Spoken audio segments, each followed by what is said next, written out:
ആ സരസ്വതിയോ? ഞാൻ ആ രാഘവമാഷിന്റെ വീട് വരെ പോയിട്ട് വരുവാ. ഏട്ടൻ അറിഞ്ഞില്ലേ? അറിയാഞ്ഞിട്ടല്ല, അടുപ്പമുള്ളവർ മരിച്ചു കിടക്കുന്നത് കാണാൻ എനിക്ക് വയ്യ. കഴിഞ്ഞ ആഴ്ച കൂടി കണ്ടു കുറെ സംസാരിച്ചതാ. നെഞ്ചുവേദനയായിരുന്നു അത്രേ. മനുഷ്യന്റെ കാര്യമൊക്കെ അത്രേ ഉള്ളൂ. 2 പെൺകുട്ടികളുടെയും കല്യാണം കഴിഞ്ഞിട്ടില്ല. അത് ഓർക്കുമ്പോഴാ സങ്കടം. ആ നിന്നോടൊരു കാര്യം പറയണമെന്ന് വിചാരിച്ചിട്ട് കുറച്ച് ദിവസമായി. എന്താ ഏട്ടാ? നമുക്ക് വയസ്സായി വരികയല്ലേ, വെച്ച് നീട്ടാതെ കവിതയും വിശ്വനും തമ്മിലുള്ള കല്യാണം നടന്നു. അതിപ്പോ കവിതയുടെ കോഴ്സ് കഴിയാതെ എങ്ങനാ? ആ കല്യാണം കഴിഞ്ഞാലും പഠിക്കാലോ. എങ്കിൽ ഭഗവതി കാവിലെ ഉത്സവം കഴിഞ്ഞിട്ട് നടത്താം അല്ലേ ഏട്ടാ? മരുത്വാമലയെടുത്ത് പറന്നുപോയതുപോലെ ഏതോ ഒരുത്തം വന്ന് മോളെ കൊത്തിക്കൊണ്ടുപോകും. അമ്മേ ആശാനെ, ഈ ജീൻസ് ഒഴിവാക്കി വല്ല ബെർമൂടയോ കോണോ ഒക്കെ ആക്കിയിരുന്നെങ്കിൽ ഈ ചന്തുവിന് തുണി തരാൻ ബുദ്ധിമുട്ടില്ലായിരുന്നു. അയ്യോ, ഇത് ഇട്ടം നടക്കുന്നവനെ സമ്മതിക്കണം അമ്മേ.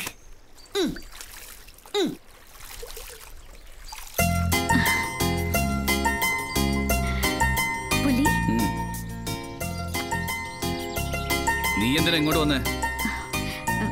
എനിക്ക് കുറച്ച് സംസാരിക്കാനുണ്ട്.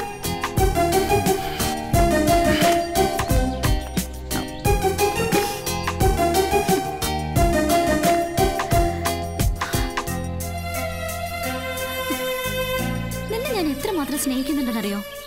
കഴിഞ്ഞതൊക്കെ ഒന്ന് ഓർത്തു നോക്കിയേ. മറ്റൊരാളെ നിന്നെ ഇത്രമാത്രം സ്നേഹിക്കുന്നുണ്ടാവില്ല. ഇതൊക്കെ പഠിക്കാനാണ് നീ കോളേജിൽ പോകുന്നത്? പുലി, ഇത് തമാശ പറയാനുള്ള നേരമല്ല. അച്ഛൻ എന്റെ കല്യാണം തീരുമാനിച്ചു. ക്ഷണിച്ചാ സദ്യ ഉണ്ണാൻ ഞാനും വരാം. എനിക്ക് നിന്നെയാ ഇഷ്ടം. നീ എന്നെ കല്യാണം കഴിച്ചില്ലെങ്കിൽ ഞാൻ മരിക്കും, ഉറപ്പാ. ഭ്രാന്ത് പറയാതെ അച്ഛൻ പറയുന്ന ചെക്കനെ കിട്ടി സന്തോഷമായിട്ട് ജീവിക്കാൻ നോക്കടി.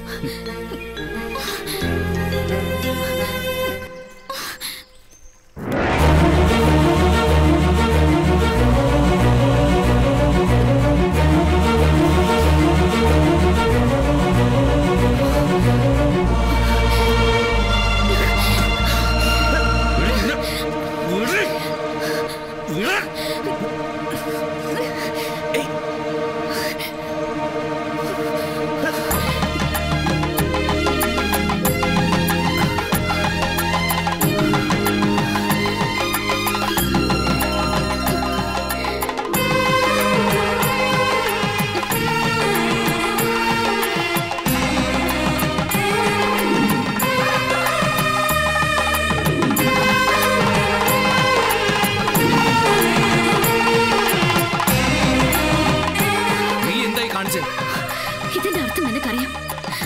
ഒരാഴ്ച കഴിഞ്ഞ എന്റെ വിവാഹം. അതിനു മുൻപ് നീ വന്ന് എന്നെ കൊണ്ടുപോകും. ഇല്ലെങ്കിൽ ഭഗവതി കാവിലെ അമ്മയാണ് സത്യം. നീ എന്നെ ജീവനോട് കാണില്ല.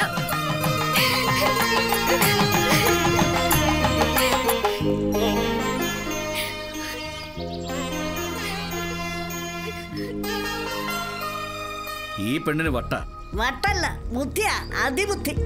ആശാനെ, ആ പെങ്കൊച്ച് സീമന്തരയില ആശാനെ കൊണ്ട് സിന്ദൂരം തുളിപ്പിച്ചത്. അവൾ ആശാന്റെ ഭാര്യയായി. സീമന്തരേഖയും സിന്ദൂരും എണ്ണം കേട്ട.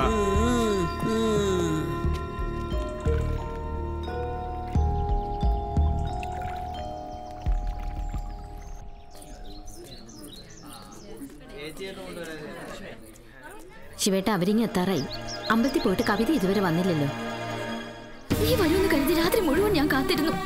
നിന്നെ കാണാത്തോണ്ട് ഇങ്ങോട്ട് വന്നത്. നീ വന്നെന്ന് കരുതി ഞാൻ നിന്നെ കല്യാണം കഴിക്കണമെന്നുണ്ടോ?